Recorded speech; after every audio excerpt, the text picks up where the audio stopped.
Professor Rahman, এই যে এই সময়ে এসেও ভোট নিয়ে ষড়যন্ত্র, ভোট বাতিলের চেষ্টা, ভোটে কেউ ধর্মকে অপব্যবহার করার চেষ্টা করছে, এই ধরনের অভিযোগ যেগুলো আসছে সেগুলো, তারপরে জামাত আমির বলছে চাঁদাবাজদের হাতে দেশ তুলে দেওয়া যাবে না, ফলে এগুলোকে আসলে ভোট আকর্ষণের চেষ্টা নাকি এগুলোর পেছনে দর্শনগত রাজনৈতিক কোনো বিষয়ও কাজ করছে? রাষ্ট্রবিজ্ঞান হিসেবে আপনার বিশ্লেষণ শুনতে চাই। আপনাকে ধন্যবাদ এবং আমাদের দুজন সহ আলোচক ওনাদেরকে ধন্যবাদ। আমার কাছে মনে হচ্ছে কি এই আলোচনাগুলো একদম নতুন না। আপনি 5 আগস্টের পরে নির্বাচনের আলোচনা যখন আসলো তারপর থেকে কিন্তু এই আলাপের ডালপালা এবং পারদ উপরের দিকে উঠছে। একটা পর্যায়ে প্রথম দিকে তো আমরা দেখি নাই একে অপরের বিরুদ্ধে মানে বিষোদ্গার করতে। এখন তো আরও মানে প্রথম দিকে সফট ওয়ার্ড দেখেছি, এখন আরও হার্ড ওয়ার্ড দেখতেছি। এবং এগুলো বাংলাদেশের রাজনীতিতে নতুনও না, মানে এই 5 আগস্টের পরে এগুলো হয়েছে তা না, আগেও ছিল। নির্বাচন আসলে একটা প্রতিদ্বন্দ্বিতা। তো এই প্রতিদ্বন্দ্বিতা আসলে কিসের জন্য? ক্ষমতার জন্য, জেতার জন্য, ক্ষমতায় যাওয়ার জন্য। রাজনৈতিক দলগুলোর লক্ষ্যই থাকে ক্ষমতায় যাওয়া, এবং অন্যান্য গোষ্ঠী থেকে রাজনৈতিক দল আলাদা এই কারণে যে সে ক্ষমতায় যেতে চায়। তো ক্ষমতায় যাওয়ার ক্ষেত্রে যে স্ট্যান্ডার্ড বা যে ধরনের পলিটিক্যাল কালচার, রাজনৈতিক সংস্কৃতি চর্চা করা হয় অন্যান্য গণতান্ত্রিক দেশগুলোতে যেখানে একটু উন্নত সংস্কৃতি আছে, সেটার তুলনায় আমাদের দেশগুলোতে সংস্কৃতি সেভাবে ডেভেলপ করতে পারিনি আমরা। সেই কারণে দেখা যায় রাজনৈতিক দলগুলো যখন নির্বাচন আসে, নির্বাচনটাকে কেন্দ্র করেই তাদের রাজনীতিটা, এবং তারা ক্ষমতায় যাওয়ার জন্য নির্বাচনটাকে আশ্রয় নেয়। আমরা গণতন্ত্র বলতে প্রধানত নির্বাচনটাকে বুঝি, মানে গণতন্ত্রও আমাদের কাছে সেভাবে বোধগম্য হয়ে ওঠে নাই এখন পর্যন্ত। আবার নির্বাচনটাও আমরা ঠিক, আমি মনে করি বাংলাদেশের মানুষ আমরা ঠিক নির্বাচনটাও বুঝি না। এটা যে একটা জাস্ট একটা ক্ষমতায় যাওয়ার জন্য প্রতিদ্বন্দ্বিতার চেয়েও আমরা এটা মনে করি হয় আমার বিজয় হলে আমি টিকে গেলাম, আর যদি আমি পরাজিত হই আমি কিন্তু শেষ হয়ে গেলাম। এই যে শেষ হয়ে যায় এবং টিকে যাওয়ার যে লড়াই গত 54 বছর ধরে চলছে, এটা যে এখনও থাকবে 5 আগস্টের পরে, সেটা আমরা অনেক সময় চিন্তা করি নাই, কম চিন্তা করেছিলাম যে এটা বোধহয় পরিবর্তিত হবে।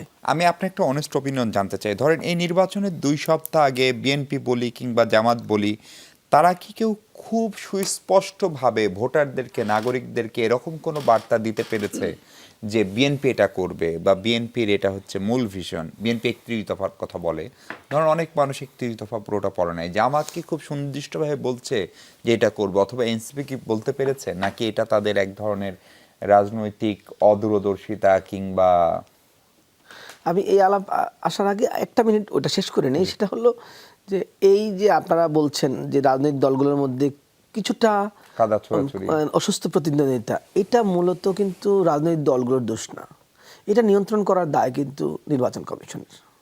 আপনি কোনো আলাপে নির্বাচন কমিশনকে নির্বাচনের আইন লঙ্ঘন করতে দেওয়া যাবে না। এই রেফারির ভূমিকাটা যত শক্তিশালীভাবে সে পালন করবে, ততই আপনি দেখবেন অন্যদের মধ্যে এই প্রবলেমটা নাই। অন্যান্য দেশে নাই কেন? কারণ নির্বাচন কমিশন সেই ভূমিকাটা রাখে, আমাদের এখানে এটা রাখতে পারছে না নানান কারণে। হয়তো এটা স্ট্রাকচারাল প্রবলেম হতে পারে, অথবা এটা তাদের ইনএফিসিয়েন্সি হতে পারে, অথবা আমরা আসলে এইভাবে নির্বাচন কমিশনকে স্পেস দেই না, এটাও হতে পারে। সবাই আমাদের সবারই আসলে সবাই মিলে এগুলো ঘটায়। আপনি যে দ্বিতীয় যে প্রশ্নটা করলেন আরেকবার রিপিট করবেন? আমার দ্বিতীয় প্রশ্নটা হচ্ছে যে এখন পর্যন্ত বিএনপি, জামাত বা এনসিপি কি সুনির্দিষ্ট কোনো একটা পয়েন্ট বা একটা স্লোগান বা একটা রূপরেখা দিতে পেরেছে যেটা জনগণকে সিদ্ধান্ত নিতে সহযোগিতা করতে পারে? এটা খুবই চমৎকার প্রশ্ন, খুব ইনডেপথ প্রশ্ন। আমার কাছে মনে হচ্ছে কি, আপনি দেখেন 3টা দলই কোনো না কোনোভাবে নাগরিকের কাছে পৌঁছেছে, আমি যেটা দেখতে পাচ্ছি। খুব হয়তো ওয়াইডলি বুঝতে পারেনি, নির্বাচনের ক্যাম্পেইনিং তো আসলেই 3-4 দিন হলো শুরু হলো, এর মধ্যে এই তো 4-5 দিন হলো শুরু হলো। এর মধ্যে কিন্তু বড় বড় সিটিতে অনেকেই গিয়েছেন, বিভিন্ন প্রান্তে বিভিন্ন জন গিয়েছেন, এবং তাদের প্রত্যেকের মিশনগুলো কিন্তু তুলে ধরেছেন। এবং আপনি দেখেন একটা আলোচনা তো খুব ভালোভাবেই আসছে, এই যে মানে কার্ড দেওয়ার যে আলোচনাটা, হেলথ কার্ড বলেন, শিক্ষা কার্ড বলেন, অন্যান্য কার্ড বলেন, এই আলোচনা কিন্তু খুব সিরিয়াসলি আসছে। একটা হলো বিএনপির পক্ষ থেকে এই কার্ডের ব্যাপারটা কিন্তু তুলে ধরা হচ্ছে, সামনে আনা হচ্ছে, আবার কেউ কেউ এটাকে নিয়ে সমালোচনা করছেন, কিন্তু আলাপটা কিন্তু আছে। এটা একটা মানে এটা ক্যাশ হচ্ছে। আমি বলছি বিএনপির এই আলোচনাটা ক্যাশ হচ্ছে, পাশাপাশি কিন্তু অন্য অন্য দলগুলো, এনসিপি, জামাত, আরও যারা যারা আছে, তারা প্রত্যেকে তার জায়গা থেকে কিন্তু তাদের ক্যাম্পেইনিংটা করছে।